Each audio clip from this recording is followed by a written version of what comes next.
ലഹരി കേസിൽ അറസ്റ്റിലായ നടൻ ഷൈൻ ടോം ചാക്കോയുടെ വൈദ്യപരിശോധന പൂർത്തിയായി എന്നതാണ് ഏറ്റവും പുതിയ അപ്ഡേറ്റ്. 4 മണിക്കൂർ നീണ്ട ചോദ്യം ചെയ്യലിനൊടുവിലാണ് ഷൈൻ ടോം ചാക്കോയെ അറസ്റ്റ് ചെയ്തിരുന്നത്. ചോദ്യം ചെയ്യലിൽ ആദ്യം ലഹരി സംഘങ്ങളുമായുള്ള ബന്ധം നിഷേധിച്ചെങ്കിലും തെളിവുകൾ ഷൈൻ ടോം ചാക്കോയ്ക്ക് തിരിച്ചടിയായി. ഫോൺ കോൾ രേഖകളും സന്ദേശങ്ങളുമാണ് നിർണായകമായത്. ലഹരി ഇടപാടുകാരൻ സജീറുമായി ബന്ധമുണ്ടെന്ന് ഒടുവിൽ ഷൈൻ ടോം ചാക്കോ സമ്മതിച്ചു.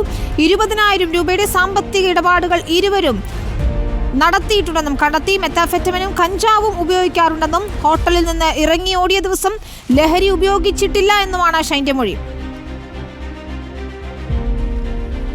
എസ് ശരൺ, ലേബി സജീന്ദ്രൻ, അർജുൻ മട്ടന്നൂർ, ശ്യാം ദേവരാജ് എന്നിവരാണ് വിശദാംശങ്ങളുമായി ചേരുന്നത്. ഒപ്പം സജോ ദേവസിയുമുണ്ട് എറണാകുളം ജനറൽ ആശുപത്രിയിൽ നിന്നും.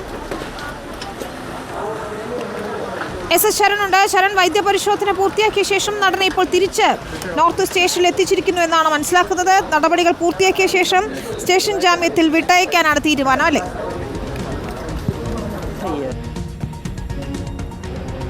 തീർച്ചയായിട്ടും ആ ഒരു നടപടിക്രമങ്ങൾ മാത്രമാണ് ബാക്കിയുള്ളത്. വൈദ്യപരിശോധന എന്തായാലും ജനറൽ ആശുപത്രിയിൽ എത്തിച്ച് പൂർത്തിയാക്കിയിരിക്കുന്നു എന്നുള്ളതാണ്. ഒപ്പം തന്നെ നടൻ ഷൈൻ ടോം ചാക്കോയെ ഇപ്പോൾ ഞാൻ നിൽക്കുന്ന ഇവിടെ നേരത്തെ ചോദ്യം ചെയ്യൽ നടന്ന നോർത്ത് പോലീസ് സ്റ്റേഷനിലേക്ക് തന്നെ മടക്കി എത്തിച്ചിരിക്കുന്നു.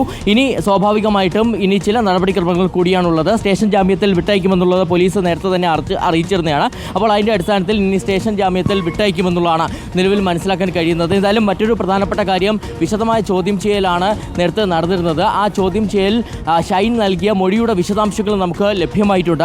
അതിൽ പ്രധാനമായും ഷൈൻ പറയുന്നത് ഈ സജീറിനെ കുറിച്ച് അറിയാമെന്നുള്ളതാണ്. നേരിട്ട് പരിചയമുണ്ട്. പക്ഷേ തനിക്ക് ലഹരി ഇടപാടുകളൊന്നും തന്നെ ഇയാളുമായിട്ടുണ്ടായിരുന്നില്ല എന്നുള്ളതാണ്. പക്ഷേ പോലീസ് ഈ ഷൈൻ്റെ ഫോൺ പരിശോധിച്ചപ്പോൾ അതിൽ നിന്നും കൃത്യമായി തന്നെ ഈ സാമ്പത്തിക ഇടപാടുകളുടെ വിവരങ്ങൾ ലഭിക്കുന്ന സാഹചര്യമുണ്ടായിരുന്നു. അതായത് ആ ഷൈൻ ഇറങ്ങി ഓടിയ ദിവസം മാത്രം 20,000 രൂപയുടെ സാമ്പത്തിക ഇടപാടുകളാണ് രണ്ടുപേരും തമ്മിൽ നടന്നിരിക്കുന്നത്. അപ്പോൾ അതെല്ലാം വച്ചുകൊണ്ട്, ആ തെളിവുകൾ കൂടി വച്ചുകൊണ്ടുള്ളൊരു അറസ്റ്റിലേക്കാണ് നീങ്ങിയിരിക്കുന്നത്. മറ്റൊരു പ്രധാനപ്പെട്ട കാര്യം, താൻ നിരന്തരം ലഹരി ഉപയോഗിക്കുന്ന ആളാണെന്നുള്ളത് ഇയാൾ പോലീസിനോട് പറഞ്ഞിട്ടുണ്ടെന്നുള്ളതാണ്. അതായത് ഷൈൻ പറഞ്ഞിരിക്കുന്നത് താൻ നിരന്തരം ഉപയോഗിക്കുന്നത് കഞ്ചാവും മെത്താഫെറ്റമിനുമാണ്.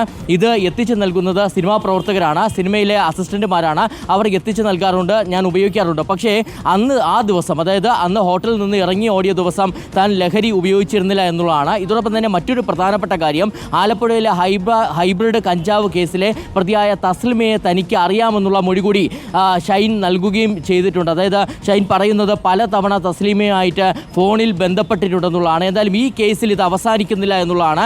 ഇനി അടുത്ത നീക്കം, അതായത് ആലപ്പുഴയിലെ എക്സൈസിൻ്റെ നീക്കവും ഇനി പ്രധാനമായി മാറും. ഷൈൻ ഇത്തരത്തിലൊരു മൊഴി നൽകിയ സാഹചര്യത്തിൽ ഷൈനിനെ കസ്റ്റഡിയിൽ വാങ്ങി വിശദമായി ചോദ്യം ചെയ്യാനുള്ള നീക്കം ആലപ്പുഴ എക്സൈസിൻ്റെ ഭാഗത്തു നിന്ന് ഉണ്ടാകുമെന്നുള്ളതാണ് നമ്മൾ മനസ്സിലാക്കുന്നത്. എന്തായാലും വിശദമായ ചോദ്യം ചെയ്യൽ പൂർത്തിയായിക്കൊണ്ട് ഇപ്പോൾ അറസ്റ്റിലേക്ക് നീങ്ങിയിരിക്കുന്നു എന്നുള്ളതാണ്. തുടക്കത്തിൽ ഈ ചോദ്യം ചെയ്യൽ ആരംഭിക്കുന്ന ഘട്ടത്തിൽ പോലീസ് പറഞ്ഞിരുന്നത് ചില സംശയങ്ങളുണ്ട്, അതിൽ സംശയ നിവാരണം ഉണ്ടാക്കുന്നതിന് മാത്രമാണ് ചോദ്യം ചെയ്യുന്നതെന്നുള്ളതാണ്. പക്ഷേ പോലീസ് കൃത്യമായി തന്നെ പല വിവരങ്ങളും അതിനു മുമ്പ് തന്നെ ശേഖരിച്ചിരുന്നു എന്നുള്ളതാണ്. ഇതിൽ ഏറ്റവും നിർണായകമായി മാറിയത് ഷൈൻ്റെ ഫോൺ തന്നെയാണ്. ഷൈൻ്റെ ഫോണിലെ ഗൂഗിൾ പേ ട്രാൻസാക്ഷൻ പരിശോധിച്ചപ്പോൾ അതിൽ കൃത്യമായി തന്നെ മനസ്സിലാക്കാൻ കഴിഞ്ഞിരുന്നു. അങ്ങനെ ഈ ലഹരി ഇടപാടുകാരനായ ഡ്രഗ് ഡീലറായ സജീറുമായി വളരെ അടുത്ത ബന്ധമാണ്, അത് ലഹരി ബന്ധമാണ് എന്നുള്ള, ലഹരി മാഫിയുമായുള്ള ബന്ധമാണെന്നുള്ള കാര്യം സ്ഥിരീകരിച്ചിരിക്കുന്നു. അതിൻ്റെ അടിസ്ഥാനത്തിൽ കൂടി ആ തെളിവുകൾ ശേഖരിച്ചുകൊണ്ട് കൂടിയാണ് ഇപ്പോൾ അറസ്റ്റിലേക്ക് നീങ്ങിയിരിക്കുന്നത്.